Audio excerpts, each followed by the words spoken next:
মীর কাসেম আলীর ছেলে ব্যারিস্টার আরমান সাক্ষাৎকারে যে কথাটা বলেছেন, ওনার পিতা স্বাধীনতা বিরোধী ছিলেন কিন্তু যুদ্ধ অপরাধী ছিলেন না।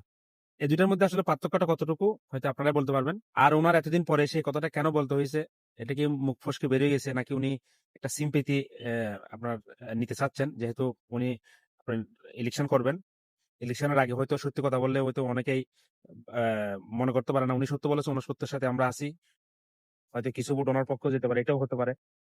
আর হচ্ছে উনি ওখানে আরো কিছু বলেছেন যে আমার পিতা মনে করেছিলেন হচ্ছে বাংলাদেশ একটা ছোট অংশ, ওই সময় যেহেতু পাকিস্তানের অংশ ছিল। তো আমার পিতা যারা সহকর্মী ছিল বা রাজনৈতিক দল যেটা ছিল, তো তারা মনে করেছিলেন যে বাংলাদেশ স্বাধীন হতে পারবে না। এবং বাংলাদেশের আশেপাশে হচ্ছে বড় বড় শক্তিশালী আপনার প্রতিবেশী রাষ্ট্র, তারা হয়তো বাংলাদেশকে গিলে খাবে বা বাংলাদেশকে তারা দখল করে ফেলবে। এমনটা যদি হয়, যদি স্বাধীন মানে হয়েও যায় পরবর্তীতে, এরকম হতে পারে। তো এই সন্দেহ থেকে, এই ওনার কি বলে কনফিউশন থেকে ওনারা সিদ্ধান্ত নিয়েছে বাংলাদেশ যাতে স্বাধীন না হয়। তো এটাও তো একটা অপরাধ।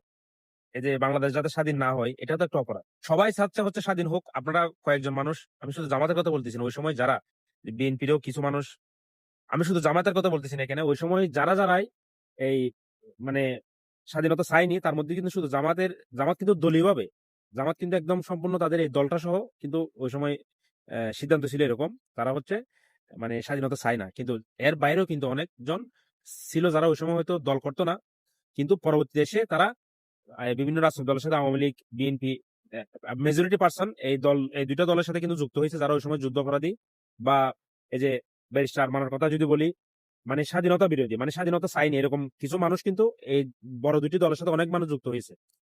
তারপরে আমরা দেখেছি যে সালাউদ্দিন কাদের চৌধুরী কিন্তু ইয়ে হয়েছে, উনি কিন্তু ওই সময় যুক্ত ছিলেন কিনা আমরা জানি না, বাট ওনার কিন্তু এই অপরাধেই ওনারা কিন্তু আপনার সাজা হয়েছে, ওনার ফাঁসি হয়েছে, আমরা সবাই জানি।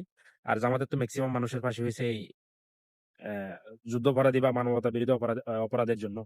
তো উনি এতদিন পরে এসে যে কথাটা বললেন, এখন জামাতের কিছু মানুষ জামাতকে আসলে এটা স্বীকার করবে। এখন যারা আছে, যারা এই যে জামাতের কর্মীরা তো আসলে যুদ্ধাপরাধী এটা স্বীকারই করে না যে তাদের দল মানবতা বিরোধী বা এই যে স্বাধীনতা বিরোধী ছিল। তো এখন কি তারা মনে করবে যে জামাতের একজন শীর্ষ পর্যায়ে একজন নেতার কাছ থেকে শুনেছে, যদি আমরা বাকিগুলো বাদ দিই, যদি স্বাধীনতা বিরোধী ধরি, তো স্বাধীনতা বিরোধী যে তারা ছিল, জামাতের যে পুরো দলটা, তারা কি এখন স্বীকার করবে? এখন জামাত কি স্বীকার করবে এটা যে আমরা মানবতা বিরোধী না ধরি, অন্তপক্ষে স্বাধীনতা বিরোধী যে জামাত ছিল? নাকি জামাতের কর্মীরা সে আগের মতো বলবে না, ওনাকে নোটিশ পাঠানো হবে, ওনার মাপ ঠিক নেই, ওনার হচ্ছে মানসিক সমস্যা আছে নাকি, এগুলো বলবে?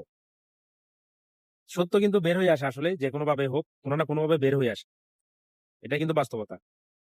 তো এরপরেও কিন্তু আমরা চাই যে যারা সত্যিকারের অপরাধী, ওই সময় যতদিনই হোক না কেন, যত বছরই হোক না কেন, আমাদের দেশ যারা চায়নি আসলে, যে বাংলাদেশ যারা চায়নি, তাদের আসলে মুখোশটা উন্মোচিত হোক। এটা যে দলের হোক না কেন, বিএনপি হোক, আওয়ামী লীগ হোক, যারা আছে, সবার একদম মানে সত্যটা বেরোয় আসুক। আরো যারা আছে, যারা হচ্ছে মুখোশের আড়ালে এখনো আছে, এখনো অনেকজনের নাম আমরা হয়তো জানি না, তারা হয়তো ভালো মানুষের মানে মুখোশ পড়ে আছে, অথবা বিভিন্ন বড় বড় দল করার কারণে তাদের নামগুলো আসেনি সামনে।